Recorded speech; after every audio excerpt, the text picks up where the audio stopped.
Are you traveling to South Korea? Well, there's no better way to see all of the country sights and vistas than to take Korea Rail. Korea Rail offers bullet train service from Seoul to Busan in under 2 hours. We offer several classes of seats for your comfort. If you want the pinnacle of luxury, book a first-class seat and get pampered with lobster dinner, massage chairs, and hot towels. For the budget-conscious, economy class offers a comfortable seat with a no-frills experience so you can spend more money on souvenirs. For the really budget-conscious, we offer Economy Z Class, which offers the same features of economy plus a pack of rabid, virulent zombies to attack you. Whatever your needs, Korea Rail Bullet Train Service can get you there in no time. Hello and welcome to Horror Movie Talk. An opinionated and accidentally funny horror movie review show. Go, go, go, go, go, go, go, go, go, go.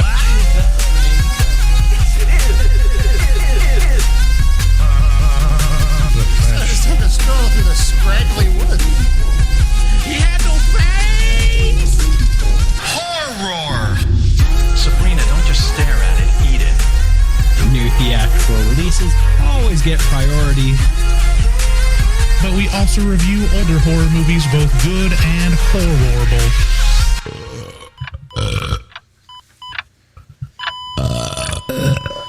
Wow, that didn't sound good. Sabrina, don't just stare at it, eat it. I am Bryce Hanson. I have a PhD in spookology. Dr. Bryce Hanson to you.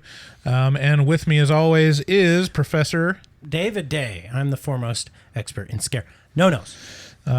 So thank you for listening. If you're new, check out our website, horrormovietalk.com, or even if you're not new, you should be going to horrormovietalk.com. Find past episodes and link to all our social media.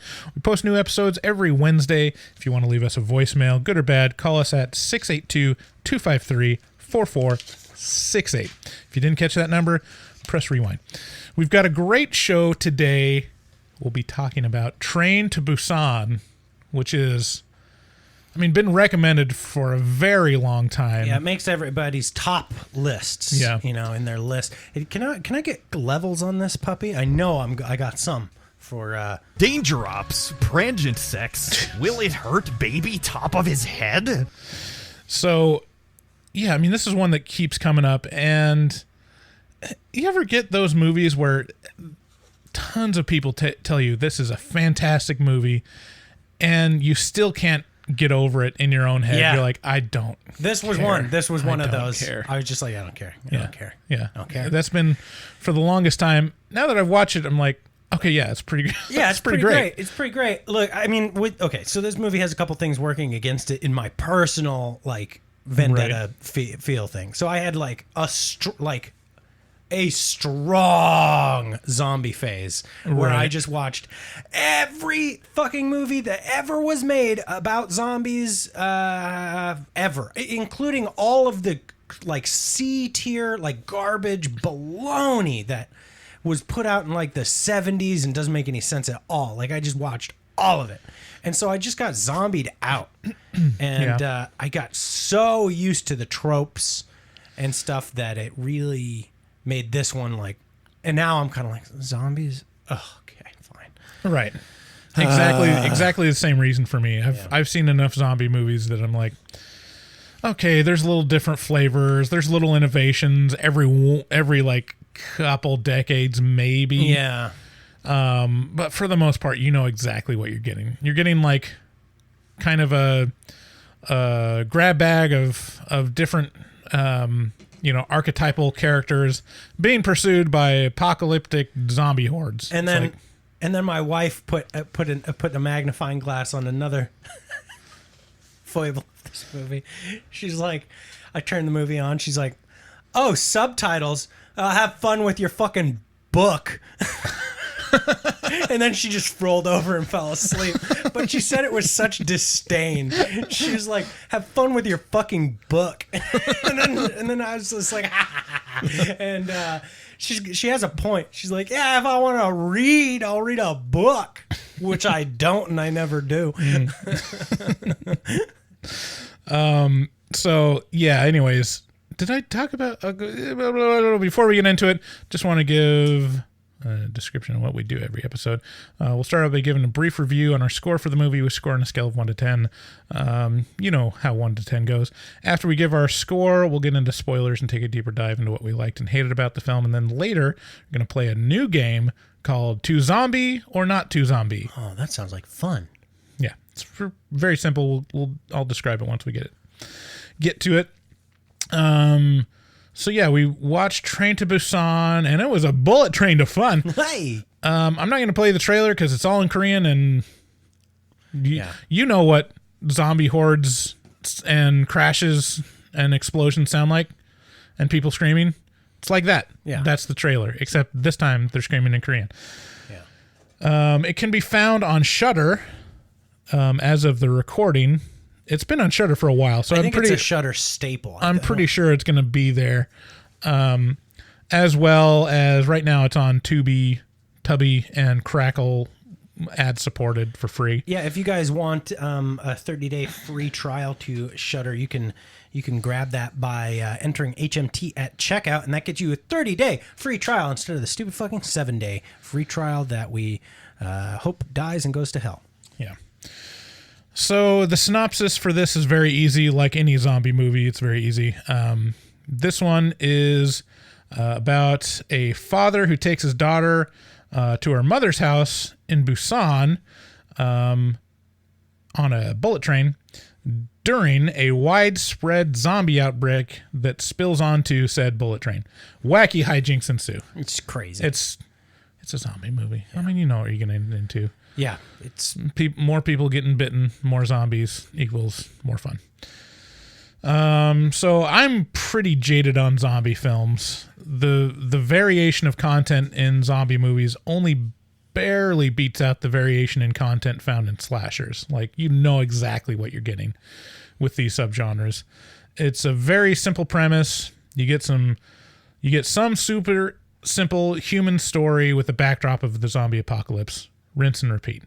I mean, can you think of any? I mean, that's pretty I mean, that's so general, like human story. But really, it's about like you can remove the zombie aspect, and there should be some kind of story going on with like interpersonal stuff, and then you insert zombie apocalypse and kind of elevates everything. Right. There are certain things that can happen in zombie movies that break the mold enough to make it a fun new thing. Right. And this is one of those examples. And it doesn't take much. It does not take much to be very honest. It doesn't. Like, what are your top zombie movies? Just real quick, like one or two. I don't. You can't even think of one. I mean, it's just one.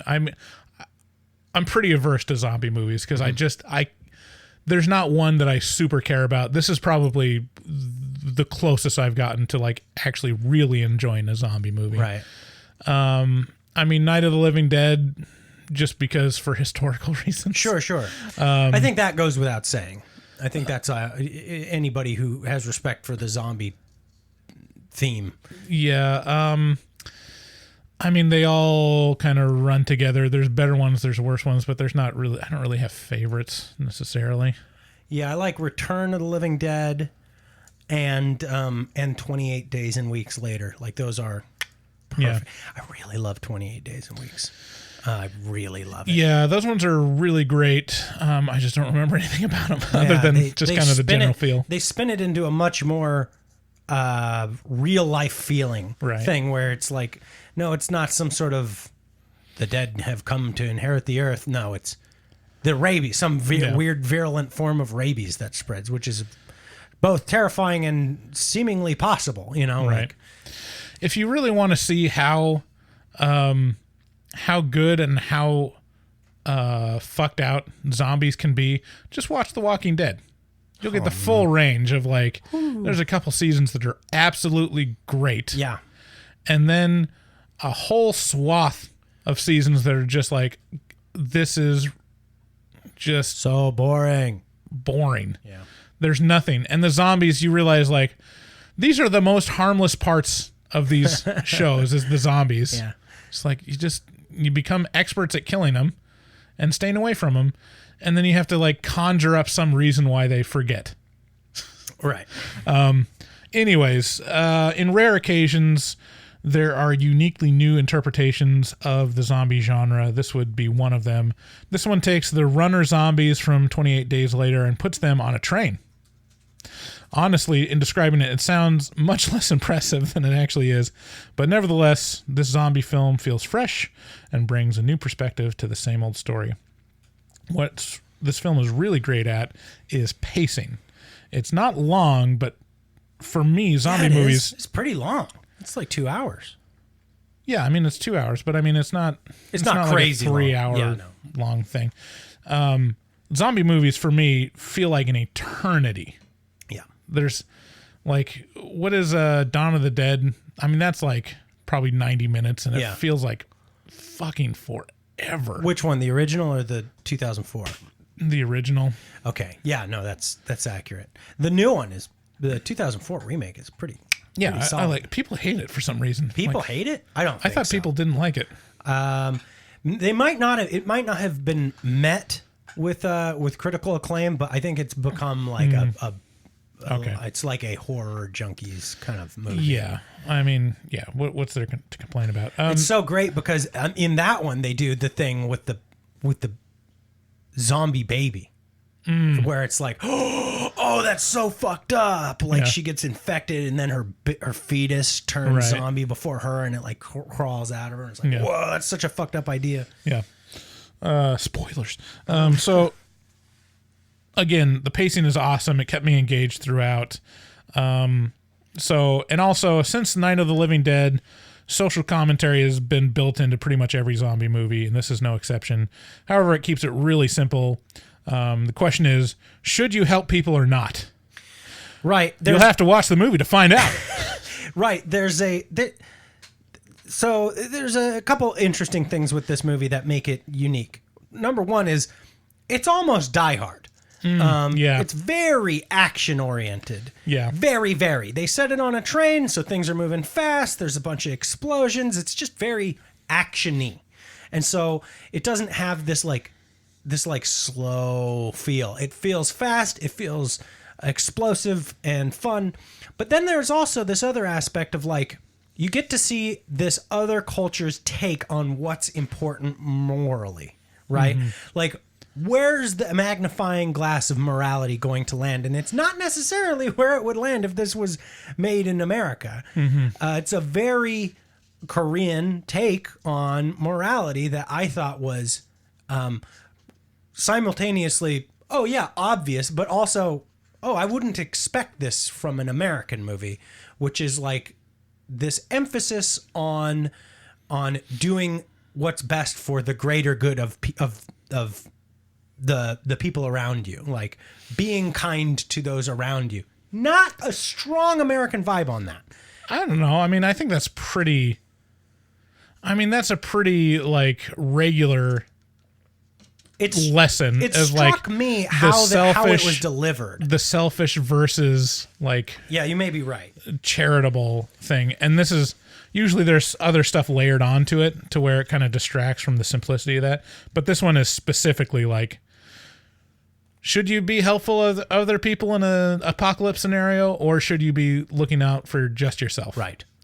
And, there are good arguments to be made for both of them. Yeah. But unsurprisingly, well, not maybe. You got to watch the movie to find out which one's better. So before we get into spoilers. What's your score for this movie? Oh, the score. Sorry. Yeah, my score for the movie, it's undeniable that this is a really, really, really good movie. Kept me engaged, even though it's not my thing. And that's like the mark of a great movie is like if it's the type of movie that you don't like, but you were engaged and enjoyed it. Yeah. That's it overcomes so many boundaries. That's like the worst that's the worst like obstacle to overcome is like I've seen it before. Yeah. And it makes it new. So for me, this is a 9 out of 10. Yeah, I kind of struggled with this a little bit because it's not. I did care about it the whole way through. I definitely was like, yeah, I never lost interest. Right. And it probably helps that my phone is broken right now. So I couldn't be distracted. Right. But yeah, I enjoyed this to the tune of about an 8. I could see being convinced into a 9, but I think my knee-jerk reaction is an 8 on this. It is a solid movie. Yeah. And if zombies are even a little bit your thing that you're excited about, this is top question. tier. Top tier. Yeah, I mean, it was so engaging that even though, I was definitely checking the time code just to see where I was at. Normally when I check it and it's halfway or, a fourth, 3/4 of the way, if it's not within 20 minutes of the ending, I'm like, God damn it. Yeah. This one, it's you check it and it's halfway and it feels like you've been going on for a while. Yeah. But instead of feeling oh my God, it's I'm right in the middle of something. Yes. I'm still engaged to see, okay, what comes next? What are they doing next? Yeah. To where it's it wasn't a dreadful experience to see that you're only halfway through it. Yeah, it kind of felt like reading a good book where Yeah. you're oh man, it's halfway through already. Right. I wish there was more to it a little bit. Yeah. And good news, there's I think released this year or maybe last year. There's a Peninsula. sequel. Yeah. Peninsula is the sequel to it. So Yeah, we'll have to check that one out too. you guys, if you'd like to help out the show, you can help us out by supporting our sponsors. And one of my favorite sponsors is nightchannels.com. You head over to nightchannels.com. You surf around when you're looking for a shirt or a sweatshirt or a hoodie or something like that. And you'll just find a ton of horror themed and music themed, all kinds of alternative music themed shirts and hoodies that you've never seen any of these designs before, and you won't be able to leave the site without buying something. But I have good news for you. When you get that feeling, when you find that shirt, that's your perfect love interest of a shirt, you're like, oh, I love this shirt.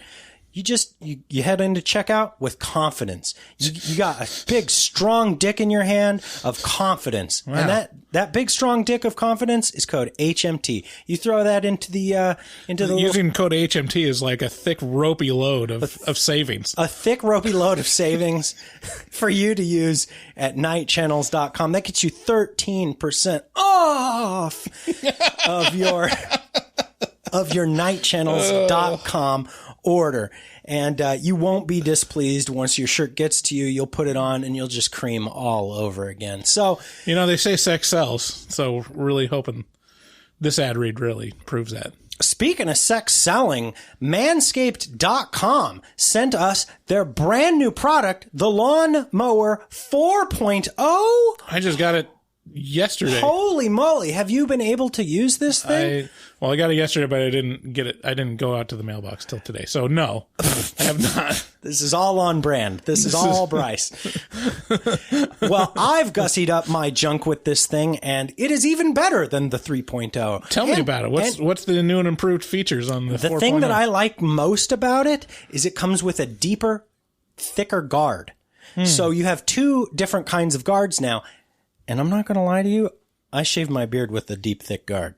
So I'm able to now I'm able to keep my beard trim and my merkin trimmed with all just one device. And the coolest part about this one is the charger is a wireless charger. So you just set it in there. It doesn't need there's no connection. What? I know. It's crazy. So check them out because, and then they also send us the Weed Whacker, which is a hair trimmer for your nose and ears. And, it'll chop those thick, girthy hairs out of your ears and out of your nose. And it'll keep, Honestly, you could use it on your butthole too. No one's going to stop you. No one's stopping you. No one's asking questions, and it's not going to nick, tug, or pull on any of those hairs. It just cuts them right off, zips them right at the base. It's like the arborist of nose hair trimmers. It just zip.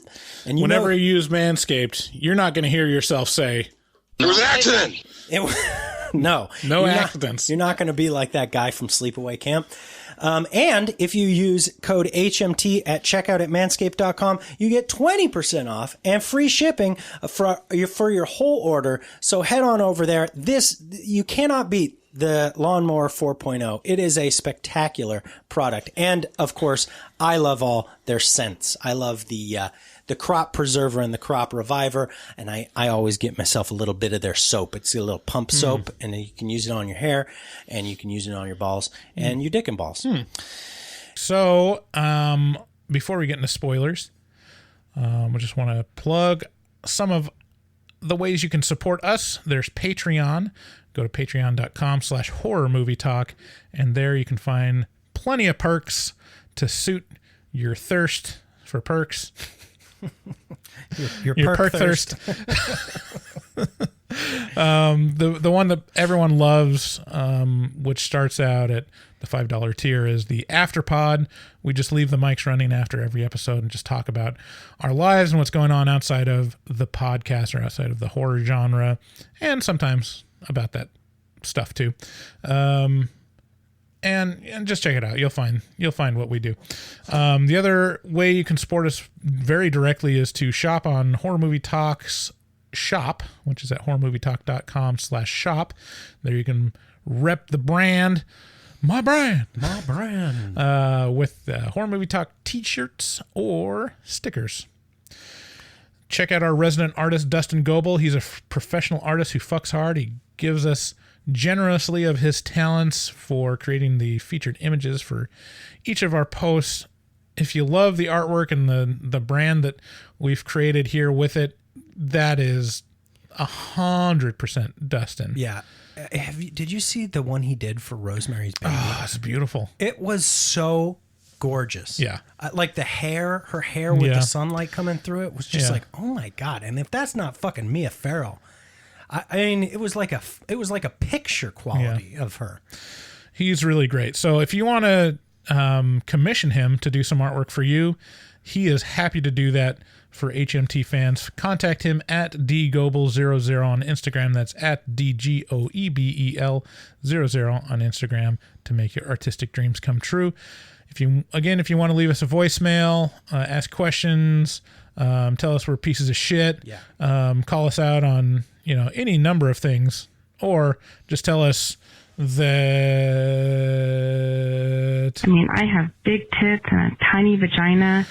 Call 682-253-4468. Thanks again for listening. Let's get into spoilers.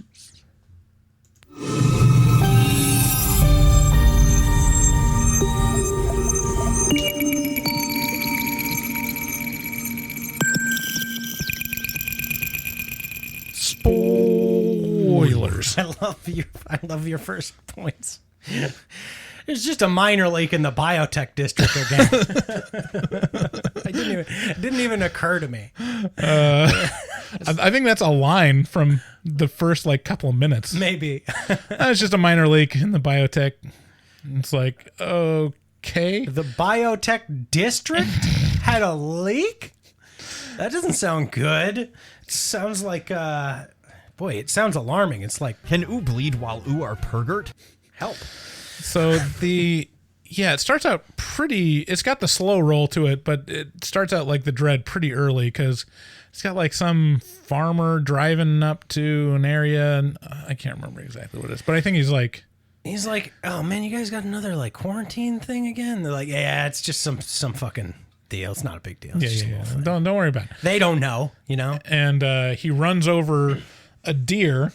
They're great, there's pretty great cinematography throughout this, because you hear this thunk, and then it cuts to another shot of the truck, and then you see on the edge of the frame this smear of blood. Yeah. And you're like, oh, that's not good. Yeah. And then it pans back, and there's a dead deer, which actually doesn't make that much sense in terms of smearing. Wouldn't the deer be at the end of the smear, and not behind it? I don't know. Yeah, well, anyways, that's stickler stuff. So he sees the dead deer and is like, oh, well, it's dead deer. Moving on. And then we see the dead deer. Oh, I see what you're saying. Come to. No, I get it now. Yeah.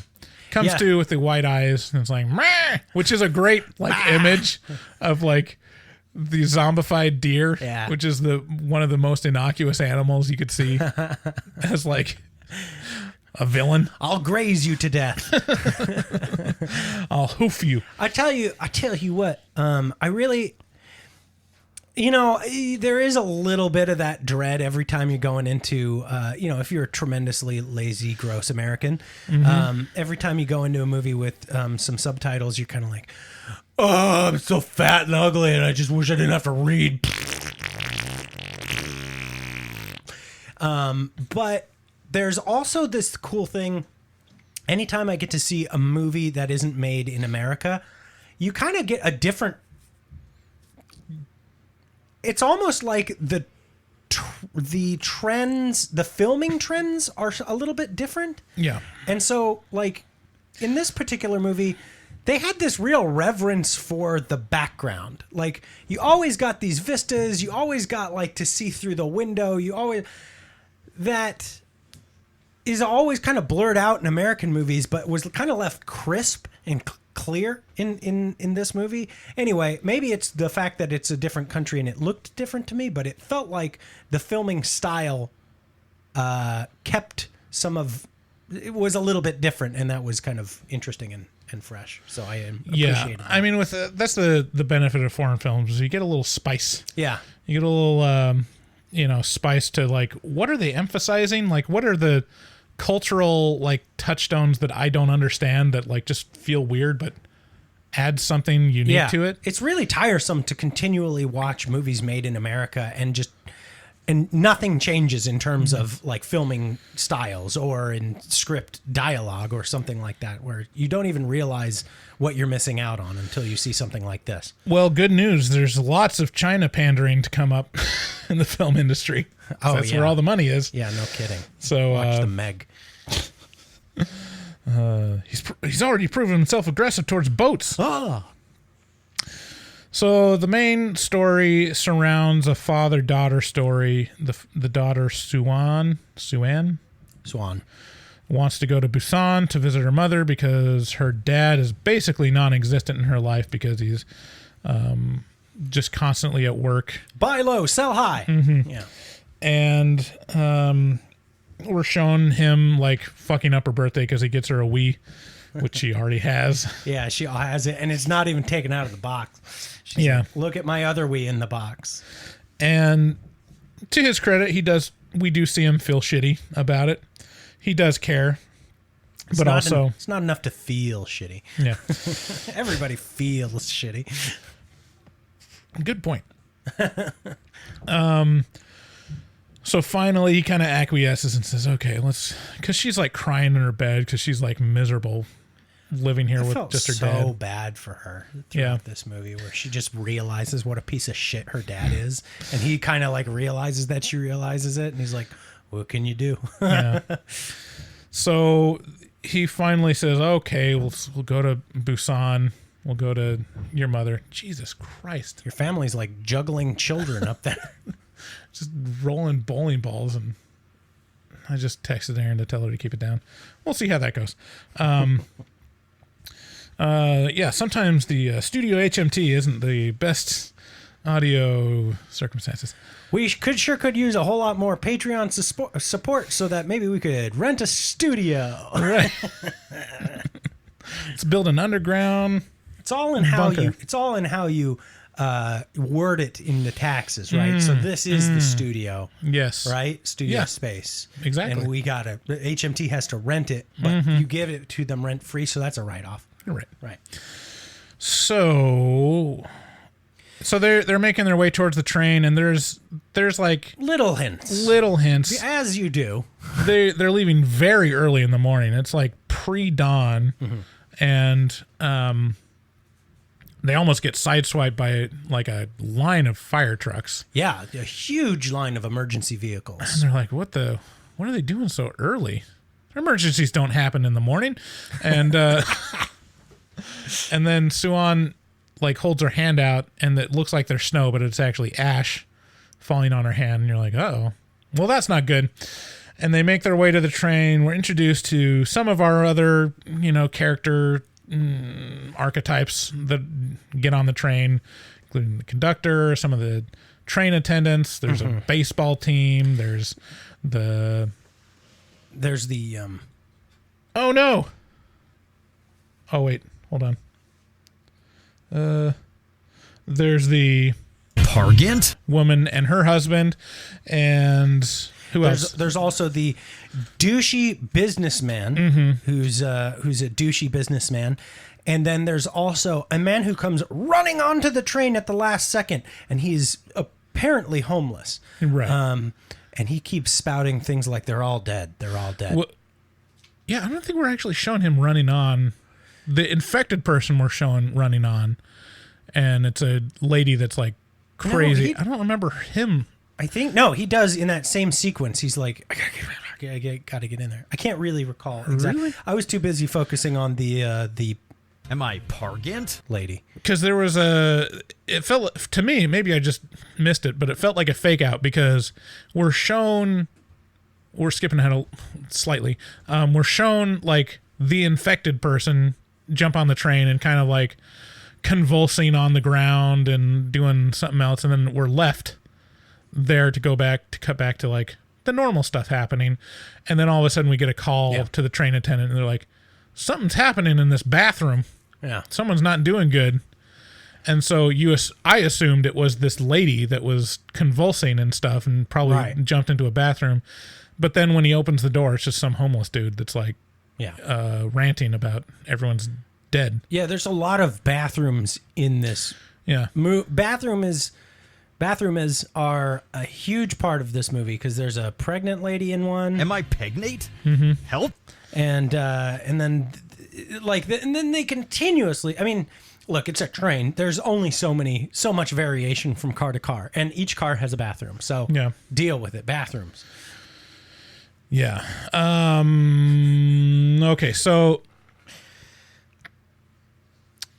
Yeah, this is probably one of the best depictions of the outbreak. This is one of the things that really sold me on this movie is that we're shown very little, and it's shown like through the corner of the frame or just like what just happened, because they're on the train.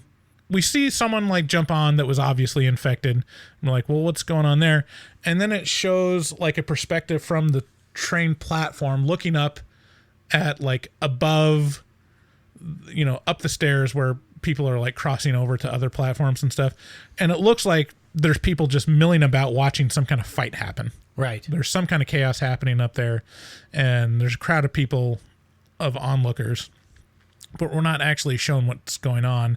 And as like the train attendant is looking up there, it cuts back to Suan in the doorway, kind of looking out the window, and all of a sudden there's like someone pounces on the guy and like starts attacking him, and the train pulls out. So it's like, what just happened? It's there's lots of stuff like that. And as the train is moving throughout the country, you get little like explosions through the window that aren't emphasized at all, or like, and the news reports are going on, and there's lots of phone calls being relayed about like stuff is going on. Yes. And I'm gonna like just kind of make a basic overview of a consideration of this movie.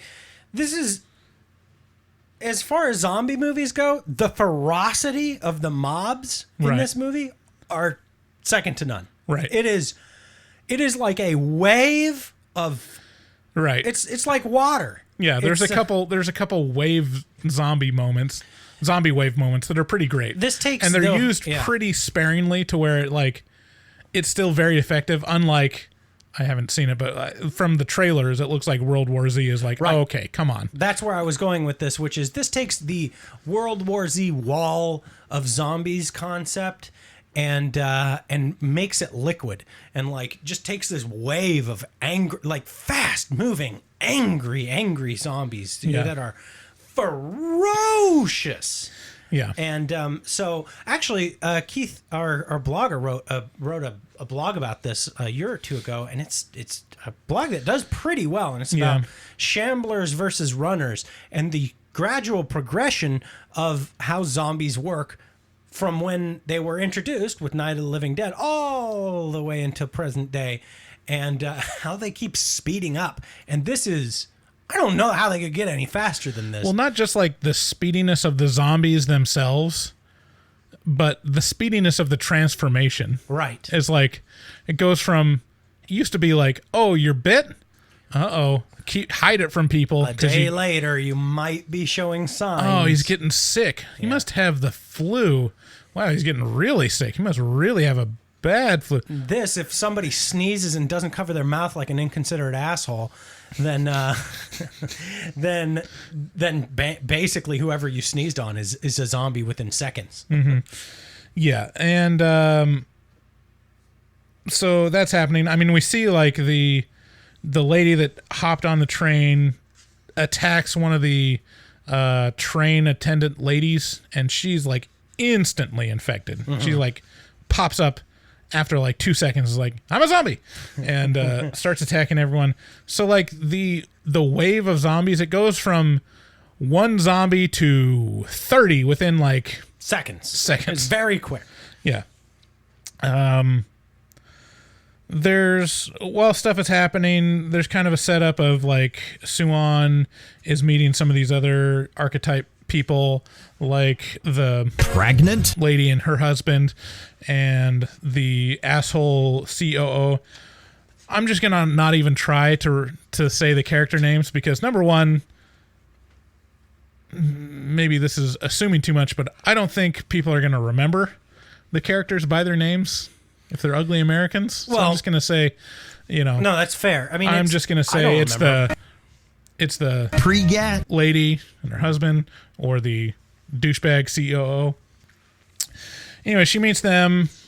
Some of the stuff is set up to where like the older businessman is like, hey, when he sees the homeless guy, he's like, if you don't study, you'll end up like him. Hey, little girl.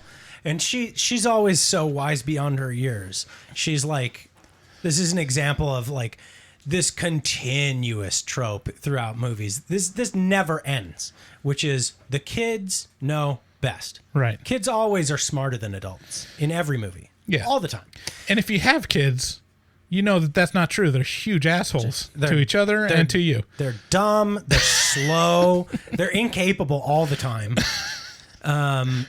I can do most things better than kids. I can draw better than your kids. I'm not an artist, but I guarantee you I can draw a tree better than your kid can. 100%.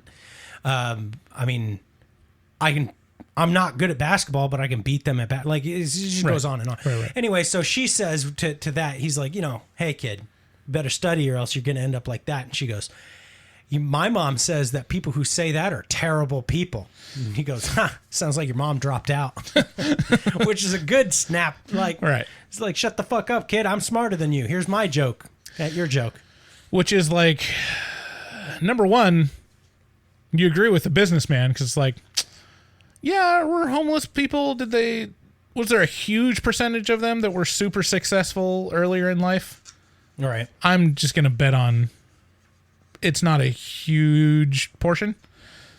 Granted, there are like super capable people that land on hard luck and they're homeless and stuff. So it made me question my preconceived notions about homeless people. But yeah, he's still not wrong. I mean, well, yeah, this is a super generalized thing that is a douchey thing to say. It does tell you a lot about the person saying it. Yeah, the more important thing is displaying how much empathy do you have towards a person. Right. Are you blaming them for their problems, or are you thinking about, wow, that's really bad, how can I help? Yeah, it's more like you're willing to use someone else to prove your morality point. You're willing to drag them through the mud in order to prove a point to your kid about school. Like, that's no matter how you cut it, that is a dick thing to say. Right. Like, for sure. Yeah. Is that a raincoat? Yes, it is.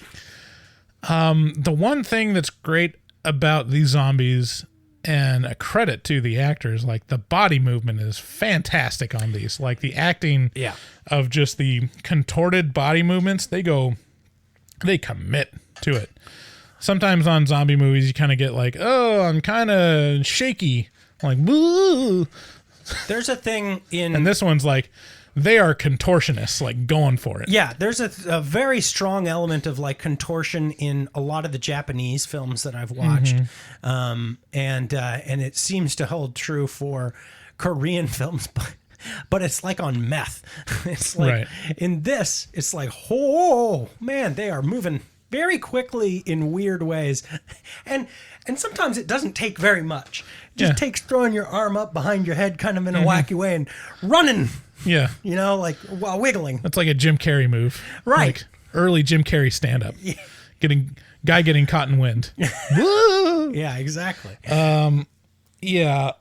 So the zombie outbreak happens really quick on this train again, there's like a wave of zombies that's coming after them.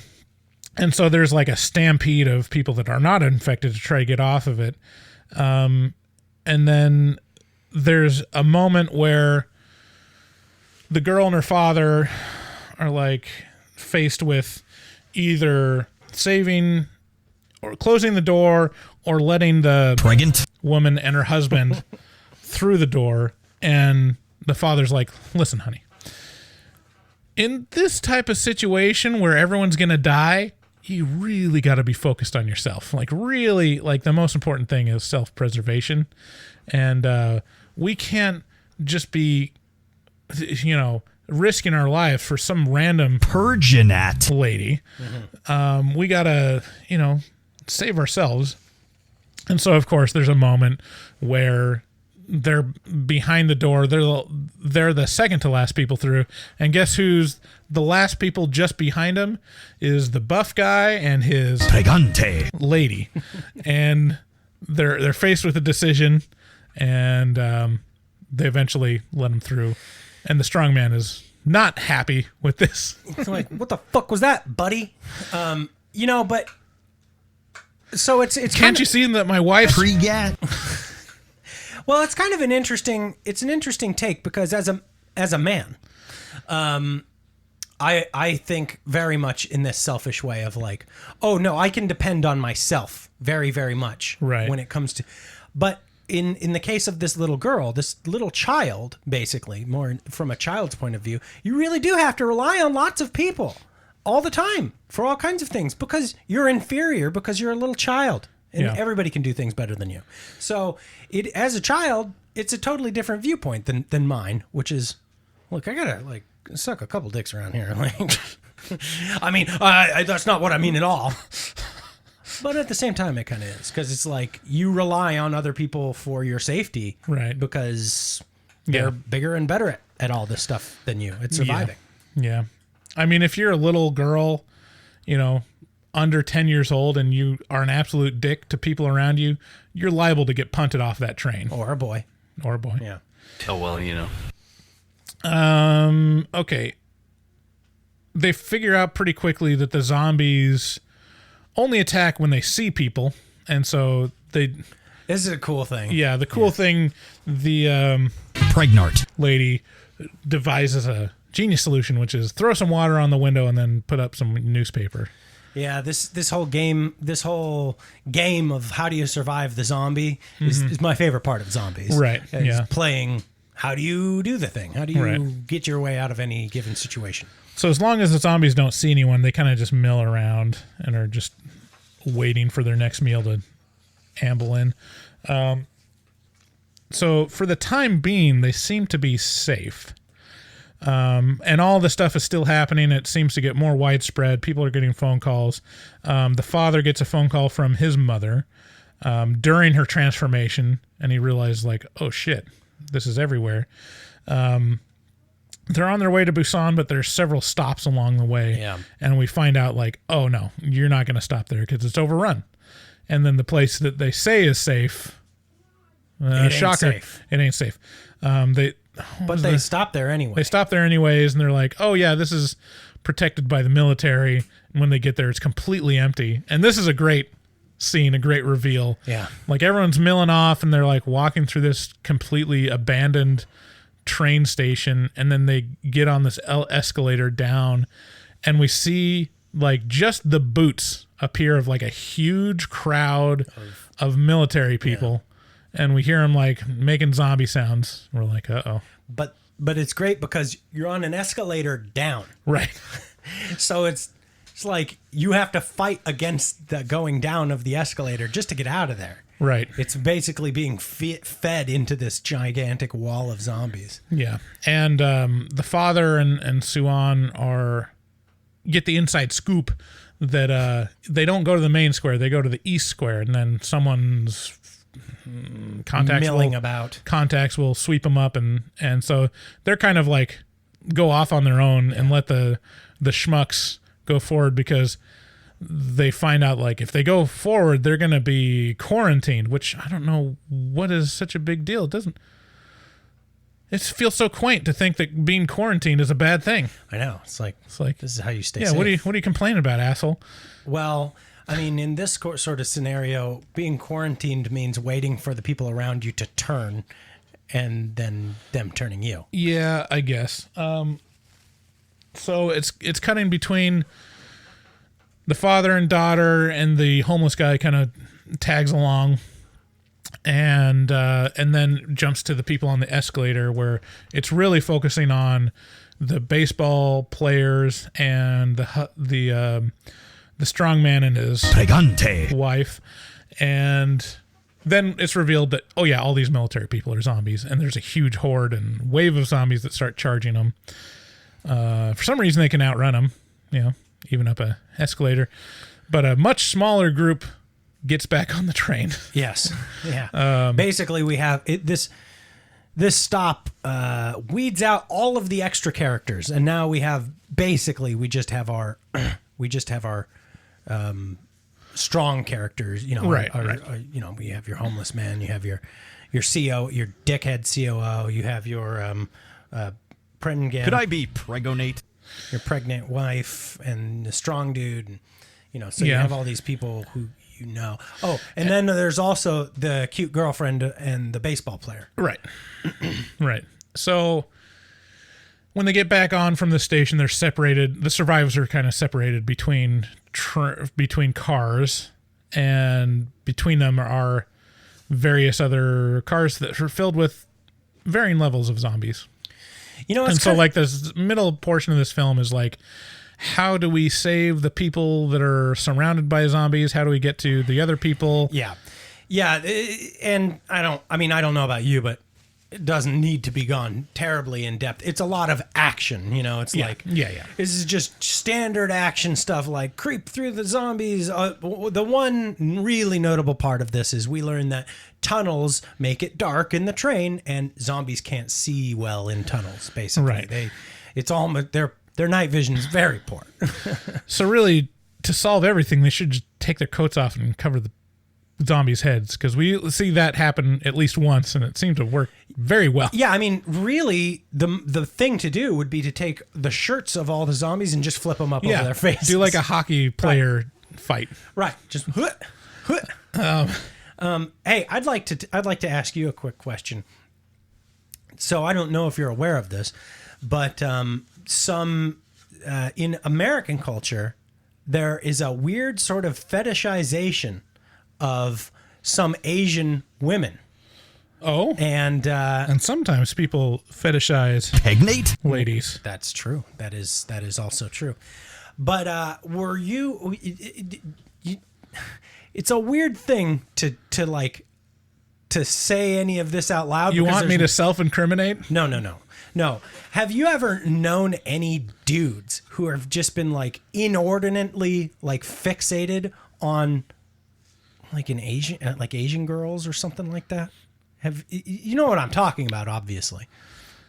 I mean, not necessarily like openly, like super weeaboo guys. I knew a guy who was just like, oh, fun, hot Asian girl. I was like, what is your, like, what's your weird fetishization about this? I mean, there's I mean, there's just a there's weird- a certain level of fetishization. There's sometimes just like there's like a spectrum. There's like the people that are like, I like the aesthetics of like an These Asian cultures. Asian woman, you know, they keep it tight, you know, they're tiny. You can put them in a carry-on, versus like the people that are watching, you know, anime. They're like, oh yeah, I like women where their eyeballs are 10 times bigger than their, you know, torso, Yeah. and equate that with Asian women, and it's a weird thing. I can't imagine being like fetishized in that manner. And on the one hand, it seems like, I mean, for me, it seems like it'd be a dream come true. But on the other hand, I can definitely see a lot of downsides with it as well. Just be like, and You're not a person, you're an object. yeah, like it's a fucking weird thing to do to other people. You're my doll. But Yeah. but my point with all of this, or where I was ultimately going with this, was I have a buddy whose dad lives in Japan and has since like the 90s, and he built a business, and you know, he's a tall, blonde, blue-eyed man, and as such, he's been in multiple commercials. He's not a famous person. He's just a person who lives in a monoculture, which is Japan, right. and he looks totally different than everyone else. And I met him once, and he was like, "Whoa, holy shit, you have green eyes." I was like, "Yeah," and he was like, "Man, you should move to Japan. You're single, right?" At the time, I was like 19. He's like, "You should fucking move to Japan." I was like, "What? Why?" And he's like, "You clean up over there. Are you kidding me? There is not a girl on that island who wouldn't be all over you in your green eyes." I was like, wait. Hold the phone. You're telling me like I would be desirable to look at for women? And he's like, you would not be able to beat them off with a stick in my experience. I was like, wow, that sounds wonderful. I get to beat women off with sticks even. Anyway, so I never did it, but I'm told. Or Right. it was an interesting thought of being like, So it's always I in the could back of your mind. I could be fetishized. Uh-huh. That'd be kind of unique and interesting compared to my whole life of being completely ignored. Yeah. I don't want to open the Pandora's box about like Asian women fetishizing. It's open. It's too late. Fetishizing. We've already done it. But yeah, there's a big aspect of that, and it can get very weird. I mean, I guess I'm a pretty sick guy. And I wonder what the perspective of the women over there is, where it's like, because from what I hear, and this is coming from, you know, an ugly American, sounds like there's kind of a problem of young men over there, like, not being good with commitment or the ladies. Like, there's a whole, like, only in Japan can it exist of like literal shut-ins as like a culture Sounds like a fucking blast, bro. of people, of like men like living their life shut in, playing games and not having any social relationships. We're working our way there. We're right behind you. To the point of they like die alone, to where it's like a significant enough problem that population growth is an issue, that there's not enough young people to care for older people. Yeah. Which is happening a little bit here too, but not nearly the amount weird as in when Japan. you see the age population chart in Japan. It's completely upside down pyramid. Yeah, and it's to the point where the only explanation is like there are not enough people fucking. Yeah. It's not like, oh, the economy is big and people are making enough money and they're making economic decisions. It's like, no, this is a problem. People are not fucking enough. Yeah. Yeah, it becomes a real issue, apparently. And so they're you wouldn't think it would ever become an issue. Yeah. So they're just thirsty for green-eyed Americans to make them pregnant over there. So, you know, strike while the iron's hot, David. Oh yeah, you're married. Oh yeah. Oh yeah. Damn. Damn. Darn. Oh yeah, Train to Busan. So there's kind of this theme of selfishness versus being charitable to others.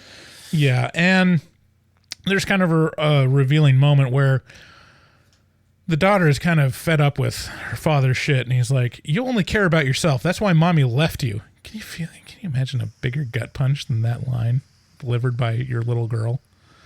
It's like, ugh. Yeah. I mean, it makes me want to kill myself a lot more than normal. So it starts turning around of like, hey, maybe you shouldn't just be looking out for yourself because, after the strongman and his Pregnant. wife are saved and make that whole scene, turnabout is fair play, and they end up saving the little girl. Right. Yeah, he's a cool character. He's the coolest character in the movie. Yeah. He's he's like this classic strongman of like the big barrel-chested dude who's like, and he kind of I can't remember his name. I'll hang on to this, but he's he like tapes up his arms as he's like, and he's just the brawler, and he's like, his weapon for fighting the zombies is his goddamn fists. Yeah, I love. There's this moment. So the husband of the Pargant lady, the baseball player with the girlfriend, and the father with the daughter are separated by their significant others by several train cars worth of zombies, and they're like, we have to save, I have to save my Pregnant. wife, and I'm sorry, go ahead. I got to save my kid, I've got to save my girlfriend, and so they all decide to like, we're gonna fight our way through it. And I thought to myself, punch our way through. Why didn't I think of that? Yeah. We're shown like because you're not a badass, dude. These waves of zombies, and their solution is, oh, we just needed to punch him in the face. Yeah, right near the mouth hole that can hurt you. Yeah, he looks. What I was gonna say is he has a strong Bobby Lee look to him. Yeah, like a much bigger, buffer Bobby Lee. Right. Yeah, less funny. More responsible. Mm-hmm. Yeah. And so of course they get back to their loved ones, and they figure out all the things about, they can't see in the dark and blah blah blah blah blah. Strongman gets bit. That's like a big tragedy. And he fights back the dead to save, the people that fought with him and their loved ones. And then there's this moment where they get to the car with all the other survivors, where the COO douchebag, old guy, is there and kind of brainwashing the rest of the survivors, of which there are a significant number in this train car, like a full train car full of survivors. And they're like, we're not going to let them in because we don't know whether they're infected or not. Are you insane? Yeah. It's the whole like selfish versus charitable thing. And so they're not letting them through, and there's like a fight to open this door. Strongman is fighting off the zombies after he's bit, and there's a whole thing, and it's kind of a line drawn in the sand to where they get the survivors combine, but the survivors that are brainwashed by the COO guy are like, no, you're not allowed here. And it's like kind of like they segregate them. Yeah, there's like a prejudice moment of like, no, you're one of the others. Like, you don't get to be with us. Which doesn't really hold up in the logic of the movie, because all of these people have seen plenty of people turned at this point, and they know that it takes like 15 seconds at most. Right. And so in the amount of time that it takes for them to have the discussion of like, should they be here? No, I don't think so. The amount of time, like, the lag period for this disease has already occurred, and we know they're safe. I mean, there's a certain amount of like, oh, I think we all learned something about prejudice today.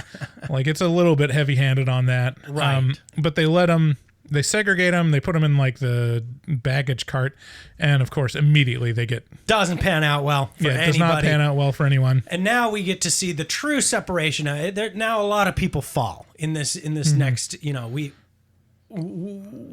the COO is basically tossing people at the hordes to like make his escape. Yeah. You know, he's like, get out of my way. Here, take this person. Take this person. Oh, also, and people are always willing to follow him. We skipped over the reason why the survivors were overrun by the zombies. Do you remember? Yeah, the partition, the baseball bat dude was like, no, let us in. Like, let us in. No, they're already like segregated. They're already through. The door is closed, and they're like blocking off the door where the segregated people are, which is separated from the zombies, separate from them. The reason why they're overtaken by zombies is the old lady, which we haven't talked much about the old lady couple, the sisters. Bad. The old lady just opens the door. Yeah. It's like, Jesus, take the wheel. I don't know, like what her purpose was, because her sister is dead. She was committing suicide. Yeah, kind of a dick move.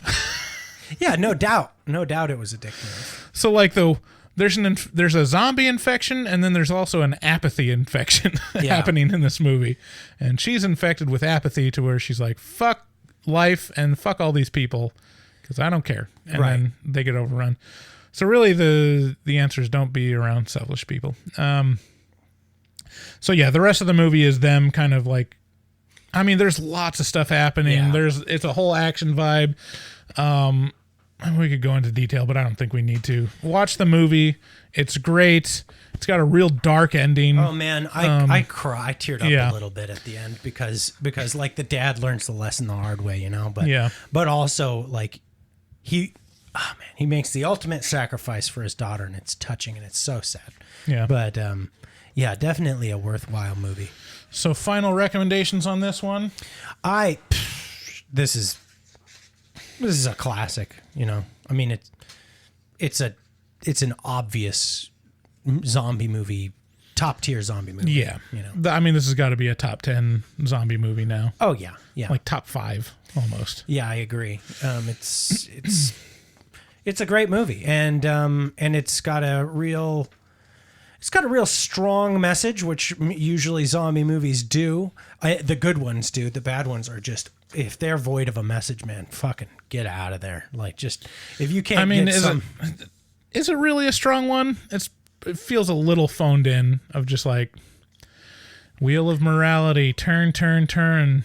I think teach us the lesson which we must learn. Well, look. Yes, it's a strong. Yeah, it's a smash you in the face strong message. Yeah. And I think that's an important aspect of a good zombie movie because, boy, man, watch a zombie movie without that. Watch Land of the Dead. It is mind-numbing when it just boils down to guns and zombies and getting to a place. It's just fucking horrible. I would love to see a zombie movie that just shows like, you know, assholes had it right. Just act like an asshole, throw people to zombies. You will survive, and it'll be great. Well, that movie exists, and it's called Zombieland. And you have Woody Harrelson. Yeah, but they work together. There's little lessons of love and companionship in that. And it's like, it's a little too uplifting. I'm talking about like, real dark one. If Tallahassee just like said, "Fuck these guys, I'm going to go away in my monster truck," and it's just like, well, I'm living off in the mountains. Yeah. It's working out pretty good. Yeah, I'd like to see that too. Like a Hunter S. See that? I covered it. Wow.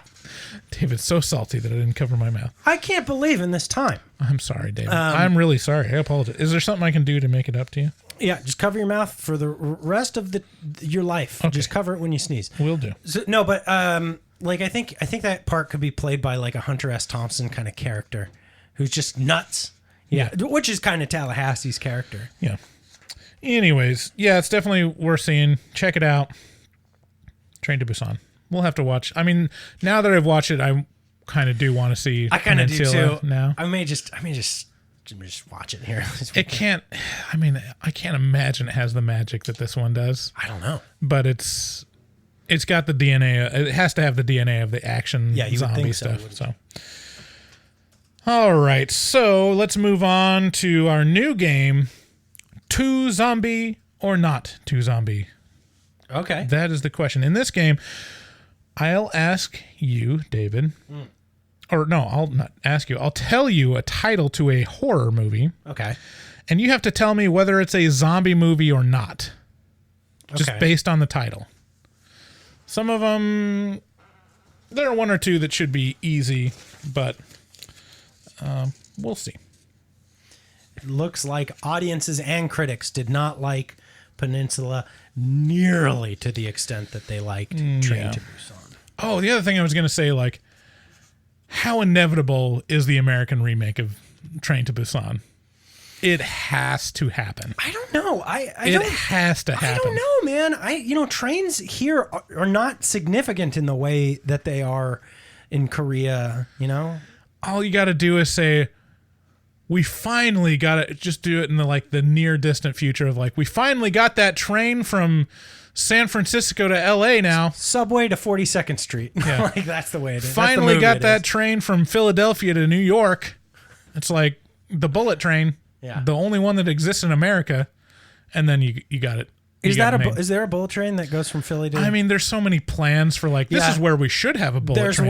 There's one that's planned for LA to San Francisco, and it's cost like $88 billion or something like that. And it's like, wow, that's a tremendous amount of money. Dude, if you see the stuff about bullet trains in Japan, it's like, holy shit, that thing works. That created new economies of you're talking about a country the size of California. Right. America is so vastly huge. But yeah, it would still work though. I mean, it's connecting huge areas of commerce in California. Mm-hmm. I could totally see it. And then up the West Coast, if you connected Portland to Seattle to LA, dude, that would be successful. The thing is, it is so expensive because you have to. Yeah, here's the deal. That fucking exists for a $49 flight. I can go to Oakland from Portland. That exists. I don't need to get on a train and wait triple the amount of time. When's the last time you've been on a train? Never, I don't think. I mean, maybe in Paris, was the last time? It is eye-opening. Especially in Japan, the bullet train there. It's holy shit. I wish we had this. Why? Because the difference between an airport and a railway station is so vast. It's, the dream of I wish I could just walk on to the airplane. Yeah. And walk off. Yeah, sure, there is that aspect, but also it takes triple the amount of time. Not if it's a bullet train. That's the thing. The bullet train, I think, moves at 300 miles an hour. Planes start cruising at 6. Yeah, but you got the boarding and unboarding and baggage handling and unbaggage handling and all that. It is slick, especially if you're talking about San Francisco to LA. That is definitely more than half of your journey is just bullshit for flying. Yeah, and train just cuts down to pares down the complication of basically just driving there. Yeah, but we'd have a fucking TSA for the trains. Are you kidding me? I mean, we have Amtrak. There's not TSA for Amtrak. Yeah. Okay. Well, what's the game? Okay. I don't know. Anyways, I think it's inevitable that this movie will be remade in America because we don't want to read those. We don't want to read a book. Fuck that book. Okay, zombie movies versus non-zombie movies. You tell me which. Okay. First up is Attack the Block. Oh, Attack the Block. I've heard of this movie. I think this has Vince, the only actor named Vince in it. Okay. What's his full name? He's in Wedding Crashers. Vince Vaughn. Vince Vaughn. This is not a zombie movie, I don't think. Okay. Attack the Block is pretty sure it does not have Vince Vaughn in it. Okay. But you are right. I'm thinking of Cell Block something. Yeah, probably. My bad. Attack the Block is not a zombie movie. The film centers around a teenage street gang who have to defend themselves against predatory alien invaders on a council estate in South London on Guy Fawkes night. I would never have guessed that. I thought it was... That one had John Boyega in it, pre-Star Wars. Pre-Star Wars? Mm-hmm. Okay. John Boyega. I was like, who in Star Wars is John Boyega? Because I think of Star Wars as being the original trilogy. Right. And then There's other ones now. there's so many. It's hard to keep track of. Okay. Next. Beverly Hills Body Snatchers. You know the best John Boyega film is a Most Violent Year. I fucking love that movie. I'm sorry. One more time. Beverly Hills Body Snatchers. Beverly Hills Body Snatchers. Boy, this is a tough one because I could definitely see how the name would lend itself to zombies, right? Body Snatchers, basically. I'm going to go ahead and say this is a zombie movie. You're correct. 2 out of 2. See, I would have thought Body Snatchers would lead you away from zombies. Yeah, but that's exactly your kind of reasoning. Yeah, I got you. Got you, buddy. God damn it. Okay, next one. Chud 2, Bud the Chud. Wait, Chud 2 is called Bud the Chud? Uh-huh. Wow. It's got a chud named Bud. I recently watched, I think this year I watched Chud for the first time, the original. And boy, who's that? I think it's got the guy from Home Alone in it. What's his name? The Marv. Okay. Real young, him. Chud 2, well, I mean, this is tough because Chuds aren't exactly zombies. They're like the result of nuclear. They're people who lived in the sewers who were exposed to too much nuclear waste, and so they kind of like turned into, this like they turned into a zombie-like thing, but it's not spread like classic zombies. So I don't know necessarily how to answer this. I guess based on my own definition just now, I'm going to say not zombie because chuds aren't zombies. They're chuds. They're specifically them. Okay. From the description, Wikipedia, Chud 2, Bud the Chud is a 1989 zombie comedy film directed by David Irving, written by blah, blah, blah, blah. So they define it as zombie comedy. Interesting. Because there's a reanimation aspect to it. Okay. Well, hey, like I said, Chud. Boy, what does Chud stand for? It's like, here it is. Chud stands for cannibalistic humanoid underground dwellers. So, yeah. Let's see All right. here. So, I don't know. I guess you're right. I guess I missed that one technically. I have to. How many are there? Are there 5? 1, 2, 3, 4, 5, 6, 7, 8, 9. I got 9. Okay. 9? Yep. Wow. Okay, next one. This one should be easy. Cargo. Wow. Actually, this is not easy. I'm trusting. This is one of the things I love is like, I see these movies all the time, and I see the descriptions of them, and then I'm like, I bet David does too, but he's not going to retain it. And this is one of those. What makes you say that? Cargo is like it's a 2017 movie where like I see it. I feel like I see it all the time. See, but this is a thing that you assume that you would assume, which is that you and I see the same things, but I don't. I've never seen anything about Cargo. I mean, why wouldn't we? I mean, I don't know about you, but my Amazon Prime algorithm is like tuned 99% to horror movies now. It's like I don't. Mine is not at all. I can't find anything else because it's all like tuned to horror Daniel movie Tiger and a ton of fucking Barbie shit. Well, I have a separate profile for my kids. That's why. See, I don't. Yeah. See, I do that sometimes when my kids get on mine and it like, yeah, there's a random like, oh, Bluey and Dawn of the Dead. And that's the difference between you and me is you think to do all those extra things and I'm like, duh. Okay. If I want to see something, I'll just look it up. Okay, so Cargo, I'm going to say is not a zombie movie. Okay. I have no basis for that. You're wrong. It is a 2017 post-apocalyptic horror drama film starring Martin Freeman. So I got 2 and I lost 2. So I'm okay. So you dead heat. Even. All right. Next, This one should be easy. Okay. Most famous terrible movie in history, Plan 9 from Outer Space. Oh, yeah. This is a very. What year is this from? This is a very old movie. It's like the 50s. Yeah, I feel like this is the 50s. I'm gonna base this on the fact that zombies weren't around back then. Really, like there might have been like zombie-like things. Like there's things similar to it, like the body snatchers. Those aren't really zombies; they're aliens. So I'm gonna say not zombies. Plan 9 from Outer Space. The storyline concerns extraterrestrials who seek to stop humanity from creating a doomsday weapon that could destroy the universe. The aliens implement Plan 9, a scheme to resurrect the Earth's dead, referred to as ghouls. So technically, it is a zombie movie. But also, technically, it's not.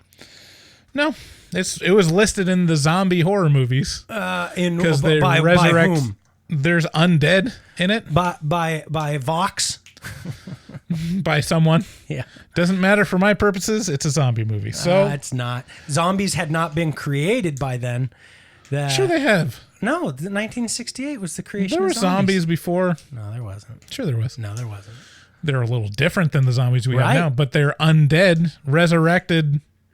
That's not what you said. You Ghouls. said zombies. The game is zombies or not zombies? And Sorry, David. this existed pre-zombie. It's on the list. It's a Wait a minute. zombie movie. Actually, I think Zombie was the first zombie movie, I guess.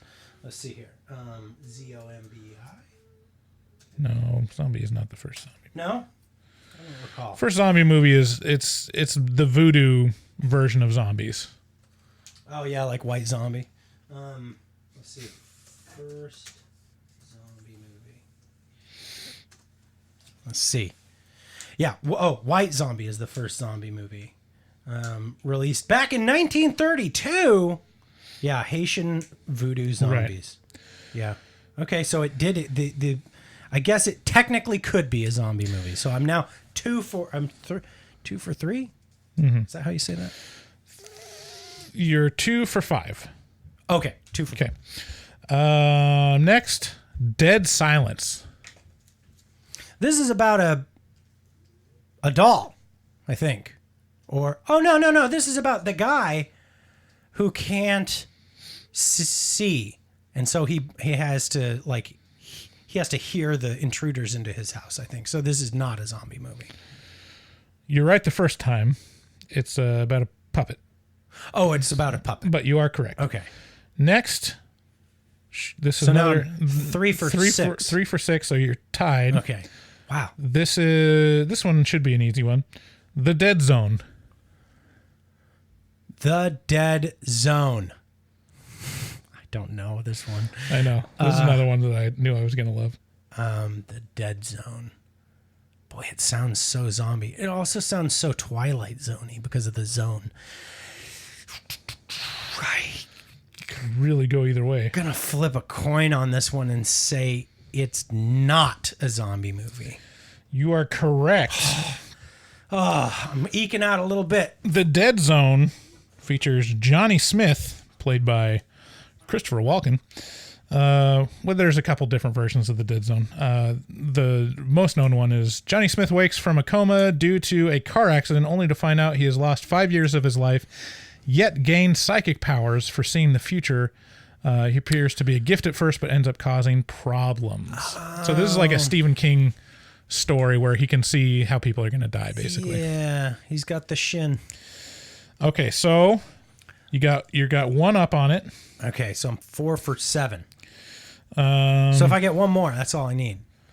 We've got 2 more. All right. We'll just read them off anyway. Yeah. The Midnight Meat Train. Oh, boy. I think I saw this.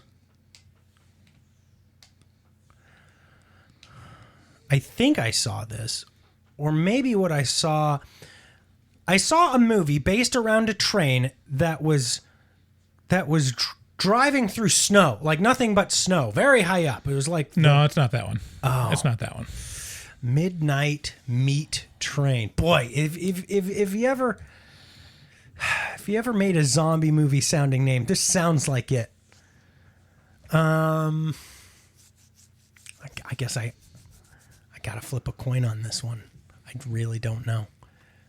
I'm gonna say it is not a zombie movie. Wow. Good choice. You win. Really? It's not a zombie movie. What is The this Midnight Meat Train is a photographer's obsessive pursuit of dark subject matter leads him into the path of a serial killer who stalks late-night commuters, ultimately butchering them in the most gruesome ways. So it's not about a train. It's about a man who is a train. It's a meat train. A meat train. Okay, so you won. The last one, you would have won anyways. Let's see, what is it? Silent Night, Zombie Night. Oh, that's a zombie film. You're right. Okay. You win. Oh, All boy. right. Wow, you did really good on the games today. Yeah, I didn't do bad. Okay, so that's our episode. Don't sound so surprised. The French. Very Some smart. of those were, I love the ones that I love tailoring them to you specifically because it's like tapping into what would David know and what would he let just slip through his mind? Just like, this is not important, you know? Most things aren't very important. It's just one of those things. So I knew the dead zone was going to be a thing. Dead silence I thought was going to be harder. No, dead silence sticks with me because I can see the poster in my head. Yeah. Yeah. Cargo, I was right on the money with that one. That was the exact reaction I thought Cargo was going to get. Which was what did I say? Complete I have never heard of that movie ever. I haven't. Yeah. Yeah, I barely remember you talking about it just now. Yeah. Affirming your belief that you're so fucking got me pegged. So was Cargo a zombie movie or not?